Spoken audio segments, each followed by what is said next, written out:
Hello বন্ধুরা, সবাই কেমন আছো? আশা করি সকলে ভালো আছো। বন্ধুরা, কষ্টের ফাঁকে আমিও অনেক ভালো আছি। আর এবার জমিনের ভিতরে ধান চুরাইতেছি, কারণ মুটিটি বাড়িতে নিতে অনেক টাকার প্রয়োজন হয়, কারণ অনেক দূরে বাড়ি। তো তার লাগে ভাবলাম এবার ক্ষেতের ভিতরে বুমা মেশিন দিয়ে চুরাই ধানটি বাড়িতে নিয়ে যাবো। আর এই দেখো, এখন আমার সঙ্গে আছে আমার মা, বাবা আর দিদি, বোনজামাই। তারা এক্ষণে আইসে পরে আমি কাজে লাগাই দিছি। তো এখন কেউ অতিথি তাইবার নিয়ে আইলে অবশ্যই কমেন্টে কইও।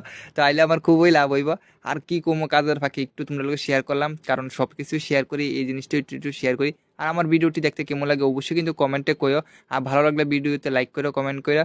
আর এইদিকে কিন্তু প্রচণ্ড রৌদ্র আসলে, এই দেখো মাটিতে আমার ছায়াটা দিতেছে। মানে কি কমো, একটা গাছ টাছ কিচ্ছু নাই, তারপরে যে ধান চূড়া নিতেছে। আর বোমা মেশিন তো যার বাড়িতে আছে অবশ্যই বুঝবা, আর যাদের নাই তারা দেখা নাও কিরকম। আর এক টানা শুরু করলে মানে ঘন্টা হিসাবে টাকা নেই। তো তার লাগা এই দেখো, এইদিকে দেওয়া হইতেছে, ওইদিকে বন পড়তেছে, আর এদিকে ঝাইরা ঝাইরা ধান পড়তেছে। তো ঠিক আছে ফ্রেন্ডস, আজকের এই দেখো বুমো মেশিনের ব্লগটা এতটুকুই, ধান চোরানোর